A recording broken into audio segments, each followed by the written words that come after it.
Құрметті оқырмандар, мен сіздерге бүгін Төлек Тілеуханның ең ғажайып хикая атты романын кішкене түсіндіріп беріп өтейін. Бұл романда 1937 жылы репрессия құрбандарының жұбайларының жер аударылғанын барлығыңыз білесіздер, иә?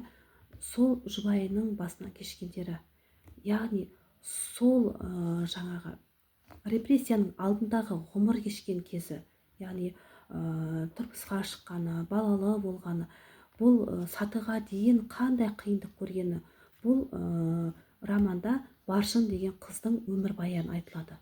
Ол Баршын деген қыз байдың қызы болады, сән салтанаты келіскен байдың ерке қызы болады.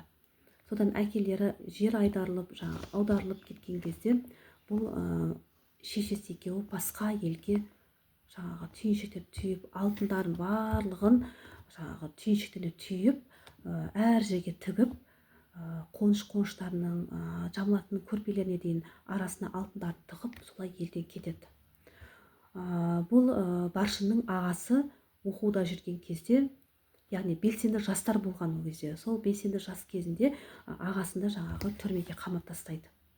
Солай жүрген кезде бұлар Семей қаласына ағасын іздеп келеді. Әр өмір бақи үйден шықпаған, ауылдан шықпаған қазақ әйелдерінің басқа ауылға барған кездегі тіпті қараңғы болған кезі ғой, енді қарап тұрсаңыздар, базардың не екенін білмейтін.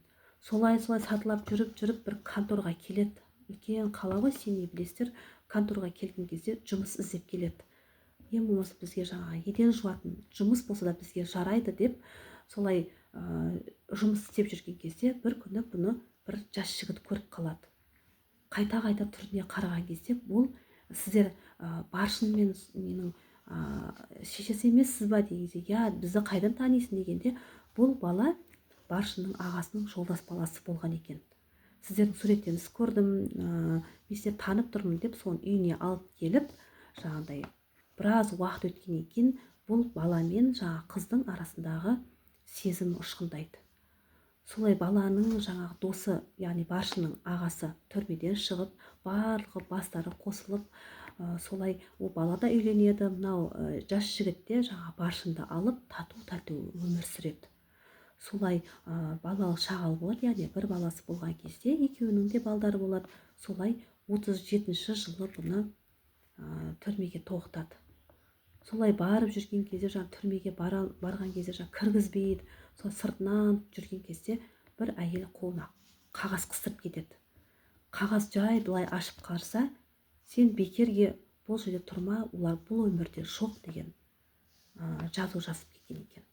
Артына қараса ешкім жоқ, кім бергенде байқамай қалып, отыра қалып жылап, кешке дейін сорда отырған кезде жеңгесі келіп, үйіне барып, шешесі үшеуі қалады ғой енді. Солай бір-бірін құшақтап жылап неған кезде қызы тұрады да өзінің үйіне кетіп қалады. Солай арада біраз уақыт, 3-4 күн өткеннен кейін шешесінің үйіне барса, шешесі мен жеңгесін таппай қалады. Қайға кеткен білмейді, хат жоқ, хабар жоқ. Солай жүрген кезде бұның енді халық жауының әйелі болғандықтан бұны милициялар ұсталып, басқа елге жер аударып жібереді. Сол аударып жүрген жерінде бұлар 10 жылға жуық тұрып ғұмыр кешеді. Баласы ер жетеді, елін аңсайды, жерін аңсайды, әкесінің туған жерін көргісі келеді. Әкесінің қандай ағайындары бар, сол барлығын білгісі келіп, баласы ер жетеді. Бірақ әкесі туралы нақты бір мәлімет таба алмай, бала іш құсалықтан қайтыс болады. Енді бұл шығарманы оқысаңыздар өте жүректеріңізге жақын, яғни жан тебірентерлік оқиға, яғни бастан кешкен оқиға.